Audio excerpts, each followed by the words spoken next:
Media does not force us to do things.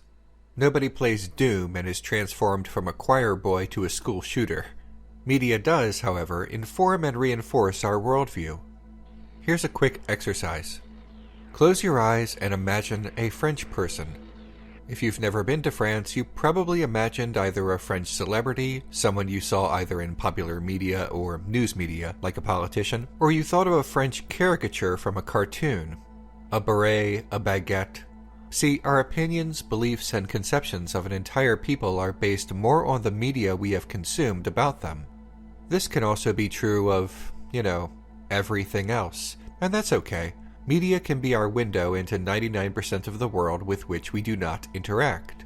But if that is true, then what media says, what it communicates, is therefore important and not something to be dismissed as, it's only a TV show. So, what does Rick and Morty communicate? Oh, a lot of things. Ideas about existentialism, the role of science, the role of religion, lots of stuff. It also, perhaps unintentionally, seems to communicate something else. Rick Sanchez is a genius super scientist and mass murderer. He's also the series protagonist, along with his grandson, Morty. This wouldn't be a problem if Rick were framed as someone who is proven wrong or whose cruelty leads him to constant failure. But in nearly every episode, Rick wins. He saves the day and/or Morty. Narrative framing tells us with whom the audience is meant to sympathize and the messages the media is communicating or even endorsing. Let's use the most basic example. In Return of the Jedi, Emperor Palpatine is framed, both in narrative and in visuals, as the bad guy. He tempts Luke Skywalker, our protagonist, in the same way the devil tempts human beings. He promises Luke incredible power if only he could give in to the dark side. Luke is tempted, but when he sees what he is becoming, he casts down his lightsaber, admonishes Palpatine, and tells the stand-in for the devil that he has lost. In response, Palpatine opts to murder Luke. The point is that Palpatine is unambiguously framed as wrong, and Luke is unambiguously framed as right. Even visually, Palpatine is cloaked in darkness and sits atop a throne. See, in Rick and Morty, Rick might perform some of the same misdeeds as Palpatine, but he is framed as right. Not a goody-goody like Luke Skywalker, of course, but as someone who is both intellectually correct and even in his moral debates with Morty, Rick is often framed as morally correct too. More than that, he is framed as cool. Rick is easily the most popular character in the series. In addition to being cool, he is also cruel. Rick is cruel and intelligent, and several times over the course of the series these two qualities are conflated, as if cruelty is a sign of intelligence. That is the problem with Rick and Morty, the idea that cruelty and intelligence go hand in hand. The idea that being cruel is a sign of intelligence and that being cruel is somehow right.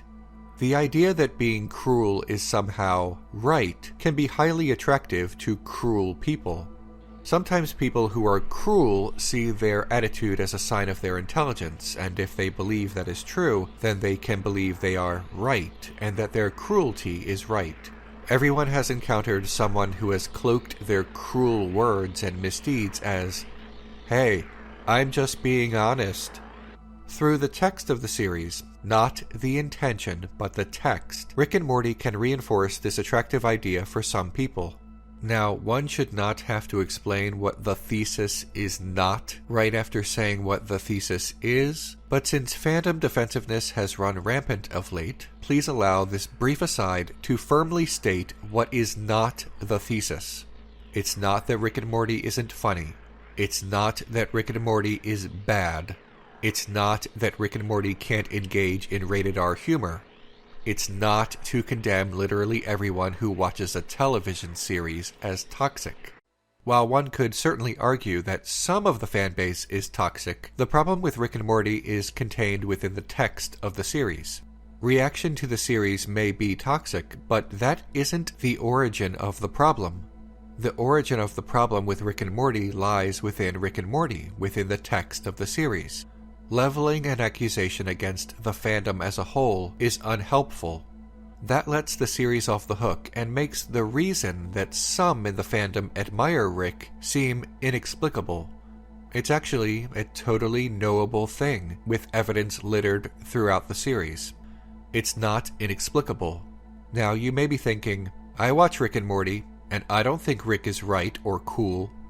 Yeah, that's good for you. But your experiences are not universal. They are anecdotal, and learning the outlook of one person tells us nothing of a pattern and little about what is being communicated by the piece of media. Any protestations of, well, we're not supposed to agree with Rick, are invalidated by the framing of Rick. He is the funniest, coolest character in the series, and more importantly, he is almost always proven right by the end of the episode. That's the point, is not an argument if the point is continuously obscured by the very text of the series. These are a lot of ideas and words and literary jargon, so let's go through them in more detail, one by one. Part 1. The text of the show. In literary criticism, the text, or main text, is information content of a particular piece of writing. The text of a work is the arrangement of words and events. This has come to be used as shorthand and jargon in media criticism in general, including film and television. In more layman's terms, the text of Rick and Morty is, in essence, what happens within the series, what is inarguably occurring in the events of the series. In the pilot, Rick takes Morty on an adventure. It can't be argued that this did not happen in the show. It's right there in the text of the series. Remember that. If Justin Roiland, Dan Harmon, and other people who work on the show were to claim that even though we didn't see it happen, there was, say, an underground factory of super-intelligent graboids from the movie Tremors living beneath that planet, that would not be the text of the pilot episode. Instead, it would be Paratext, which is other material supplied by the author, often material that is never actually published but merely fleshed out by the author's own interpretation of events. The most obvious example is that in the Harry Potter books, Dumbledore is the headmaster of Hogwarts, a wizarding school. That is the text, but the fact that Dumbledore is gay is never mentioned in the books. Author J.K. Rowling merely said so well after the fact, which means that Dumbledore's sexuality is paratext and not text. So, what is the text of Rick and Morty? And how does the text of the show, meaning the unambiguous events that we can all see, frame Rick Sanchez as right? How does the series continuously show Rick to be correct and communicate this to the audience? Well, let's do a Rick-by-Rick examination of nearly every episode. In Season 1, Episode 1, Rick outsmarts Interstellar TSA and his family. Early in the episode, Rick makes the series' first reference to what it thinks of smart people. But I'll tell you how I feel about school, Jerry. It's a waste of time. I mean, it's not a place for smart people, Jerry. In Season 1, Episode 2, amid some casual Islamophobia, Rick outsmarts a dream demon, Morty's teacher, and a race of super-intelligent canines. Summer references intelligence again, this time directly correlating it with cruelty. I can't believe how mean Snuffles got just because he's smart. This is why I choose to get C's. In Season 1, Episode 3, amid multiple rape jokes, Rick saves Morty and company from a Jurassic Park parody. In Season 1, Episode 4, Rick saves Morty and outsmarts a species of intergalactic scam artists. In Season 1, Episode 5, Morty's kindness is portrayed as naivete, another overt reference to kindness being unintelligent or wrong, and Rick's cynicism and cruel intelligence portrayed as correct. It is through this cynicism that Rick is able to save Morty and murder a sex offender. Also, more rape jokes. In Season 1, Episode 6, more rape jokes and casual Islamophobia. This is one of the few episodes in which Rick is incorrect, but he still saves the day, at least for himself and Morty. In Season 1, Episode 7, Rick dismisses gender politics and reinforces the false notion that women have it better than men because of their sexual allure. This is what you get when you have a writing room without any women for the first 2 seasons. In Season 1, Episode 8, there is no conflict for Rick, but his "it doesn't matter" philosophy saves the day. It doesn't matter as an expression of existential nihilism as theory and not praxis is one thing. It doesn't matter as praxis and justification for misdeeds, however, is not a great way to go through life. Rick puts "it doesn't matter" into effect in every episode. In fact, within the text of the episode, Rick is right. Rick's philosophy is used by Morty to help his family. The series therefore frames "it doesn't matter" as correct. In Season 1, Episode 9, Rick tries to justify why he should be able to say a slur for a group of marginalized people because the slur wasn't always thought of as a slur by people outside the group. It's basically the "I want to say the N-word" argument framed as logical. So, yikes. The episode frames Rick as correct, and Morty's response reinforces this. Okay, yeah, but I don't think it's about logic, Rick. I think the word has just become a symbolic issue for powerful groups that feel like they're doing the right thing. Well, that's retarded. So it's another mean is smart moment for the series. Also in the episode, Rick wins, of course, proving he is smarter and better than the devil himself. In Season 1, Episode 10, we get another example of good being dumb and mean being smart. In the end, Rick is proven right over all the other Ricks. In Season 1, Episode 11, Rick stops time to save the day. Also, more rape stuff. In Season 2, Episode 1, even more rape stuff. Jesus Christ, what the f***? Some tired, misogynist reference to men being incapable of being friends with women, and then Rick saves the day. In Season 2, Episode 2, the good-natured Morty is proven wrong by Rick again. See, Morty isn't just framed as unintelligent, he's framed as good. He's also framed as wrong.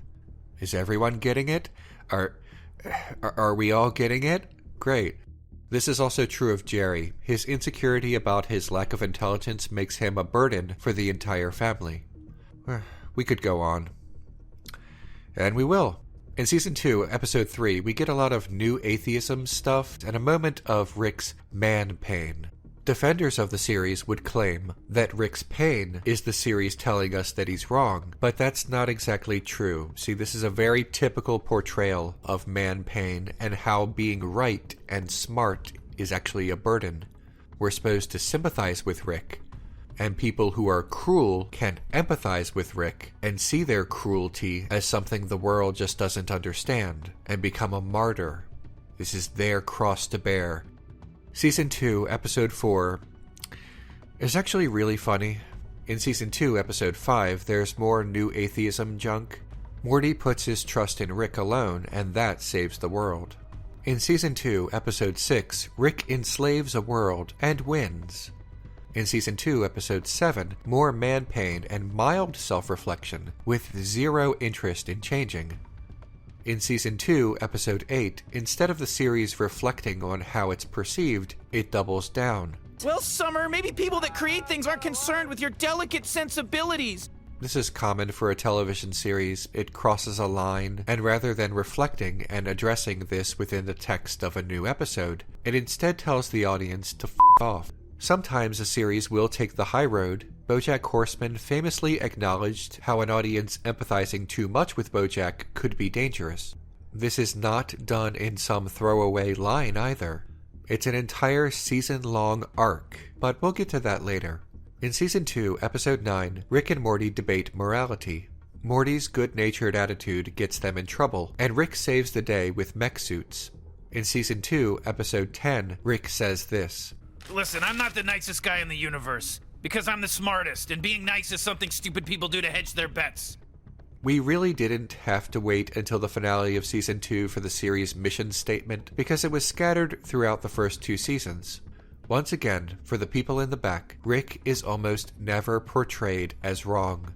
People who mistakenly believe themselves geniuses because of how cruel and insensitive they are will latch on to this phrase instead of seeing it as a wrong-headed comedy line because they actually believe that, and because the series consistently reinforces this. At the end of the episode, Rick allows himself to be captured, showing that only Rick can defeat Rick. In Season 3, Episode 1, Rick's apparent selflessness in the previous episode is undermined, and he single-handedly destroys the galactic government, killing a countless amount of people. Season 3, Episode 2 reinforces the nothing matters philosophy.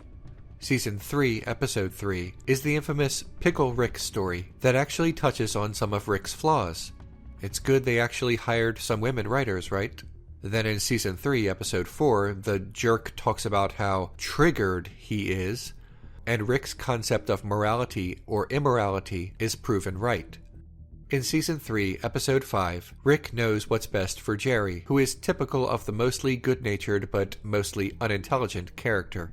The rest of the season is simply more of the same smart people and nothing matters malarkey that stained all 3 seasons of an otherwise pretty funny television series.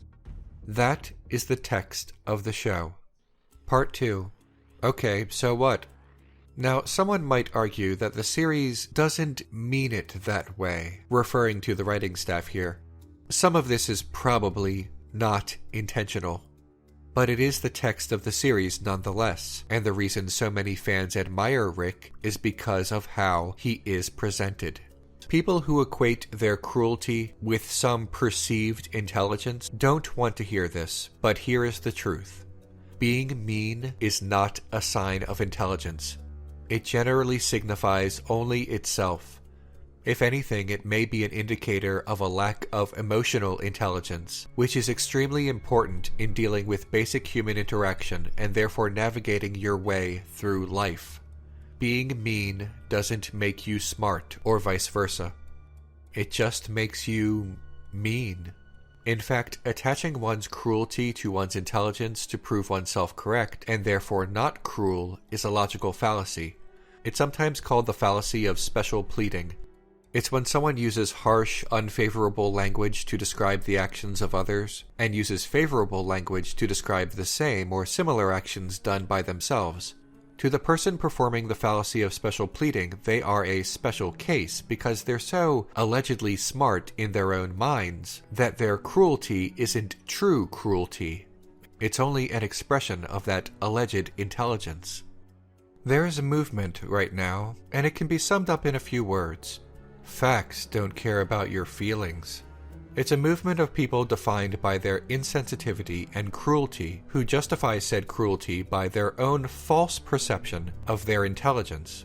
They say things like, facts don't care about your feelings, but when presented with facts that contradict their prejudices, the actual facts are dismissed. Because their movement isn't actually about facts. The so-called facts that they spew are easily and constantly debunked. This means the movement is not about a separation of facts from feelings, but actually an incorrect conflation of cruelty with intelligence, an intelligence that does not actually exist, which means it's really only about cruelty under the guise of intelligence. Let's pretend Rick and Morty is satire, and that every writer and both showrunners explicitly intended for Rick to be wrong and the target of mockery, even though the text of the series explicitly shows us the opposite. But let's pretend. If it were satire, Rick and Morty fails at satire because satire requires clarity of who or what is the target, or else it will be mistaken for what it intends to criticize. Let's take a look at quite possibly the most unambiguous comedy satire on television. It's Always Sunny in Philadelphia is a comedy in which 5 Philadelphia residents of varying degrees of mean-spirited ignorance concoct harebrained schemes and display said mean-spirited ignorance. It was created with the intention of lampooning and satirizing shallow people. What makes It's Always Sunny in Philadelphia special is that it is fairly consistent in how it frames the actions of the group of friends, collectively called the gang. They are framed as wrong. Always. Whereas Rick almost always wins, almost always is proven right, and is almost always displayed as cool, the gang is framed the opposite way. They almost always lose, almost always are proven wrong, and are typically displayed as uncool, losers, racists, and fools. The gang are therefore not aspirational. Undoubtedly, some people misunderstand this, even though it is the most unambiguous satire imaginable, but the text of the series clearly illustrates the wrong-headedness of the gang at every turn and in nearly every episode. That's not to say Always Sunny hasn't made mistakes, because it has, and those mistakes will not be defended here, but by and large, Always Sunny knows what it's doing, is not subtle about what it's doing, And hopefully the vast majority of the audience will recognize that. If the gang is always wrong, then the gang's misogyny is wrong. If the gang is always wrong, then their insensitivity is always wrong. If the gang is always wrong, then their actions are wrong and not to be admired. The problem with Rick always being right is that when he says and does deeply problematic things, it has the byproduct of coding those things as also right to the audience. Something isn't satire every time you don't want it to be the thing that it definitely is. If Rick is always right, then his misogyny is right. If Rick is always right, then his insensitivity is right. If Rick is always right, then his actions are right and are to be admired. Framing matters. It's why Season 3, Episode 3 shows Rick at his most vulnerable, but the main thing people remember from that episode is Pickle Rick. Let's look at another series starring a cynical alcoholic, bojack Horseman, and do some compare and contrast. When Rick does something unconscionable, it's portrayed as funny. When bojack does something unconscionable, it's portrayed as wrong. When Rick is responsible for the demise of an entire planet, it's funny. When bojack takes too many pills and strangles a woman, it's hideous and serious, and results in him going to rehab. Complex characters are great. You know, if they're done right.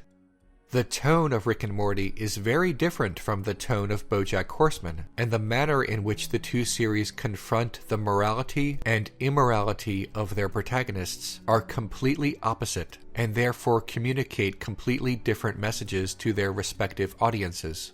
At worst, it's a roast. Jokes directed at a person or idea that do more to praise the person or idea and hand-wave the faults instead of outright condemn.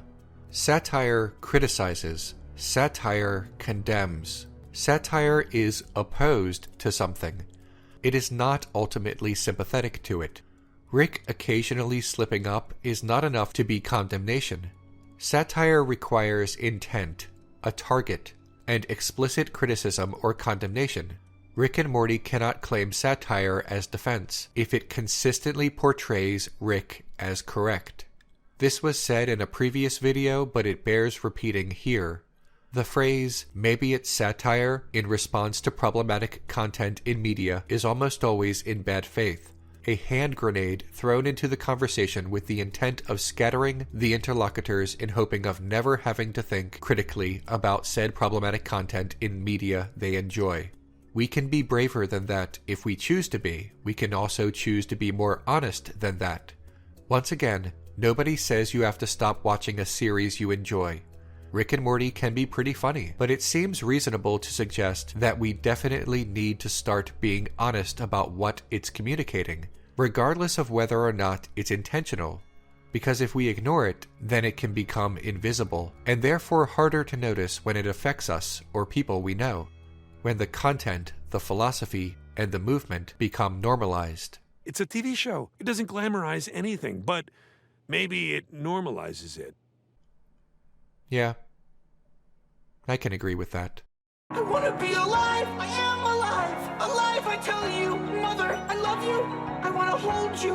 I want to run in a stream. I want to be alive. I am alive. Alive, I tell you. Mother, by passing over, I hold you.